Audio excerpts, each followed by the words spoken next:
sila. Oh, nagkabugbugan din. Nagka-pisikalan din. Itong si Christopher Rojas. At si Manila Mayor-elect Isko Moreno.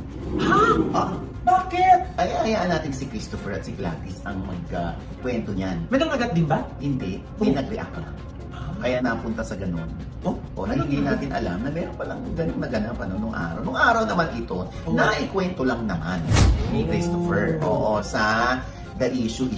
Kung saan host kami dyan ni Ina Evans, ni Ate Dick. Eto po. Hindi naman na link, pero parang yung issue sa kanila noon, yung with Claudine, kasi Maang TV, di ba? Claudine and Isko Moreno. Nung time na yun. Kasi parang, ito naman napapag-usapan lang, no? Parang flashback lang ako. Siyempre, wala naman ito. Dito. Hindi, tsaka, kasi ito naman talaga ito, flashback lang. Showbiz linggo. Di ba? Showbiz linggo. Sorry. 90s na 90s tayo. Parang in-interview kung ano maano ko kay Claudine. Alam naman nila na girlfriend ko si Gladys. So, hindi ko sinagot. Sabi ko, kilala ni Clau yung girlfriend ko kasi that time nakakapunta ako ng That's Entertainment. Tapos ang TV kami. Si Isko ang pinipare sa kanya noon. Oo, di ba sa Seiko? May music Seiko. sila. Seiko. Yes. Nagsutuwa kami ni Isko sa music museum. Magiging presidente pa pala ng Hindi, naging public servant. Naging politician.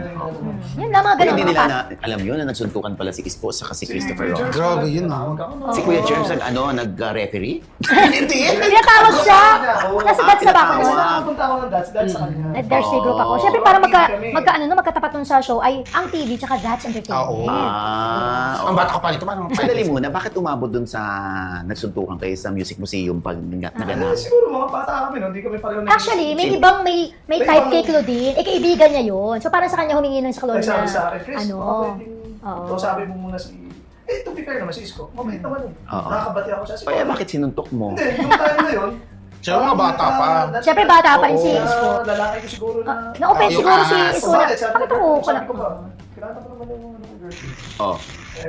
Yun, doon na. Tapos nagka-ano ka kami. So, in short, miscommunication, misunderstanding. Nagumantong sa... Nai-imagine ko si Kuya Germs, may sabihin walang tulugan. Walang bugbugan.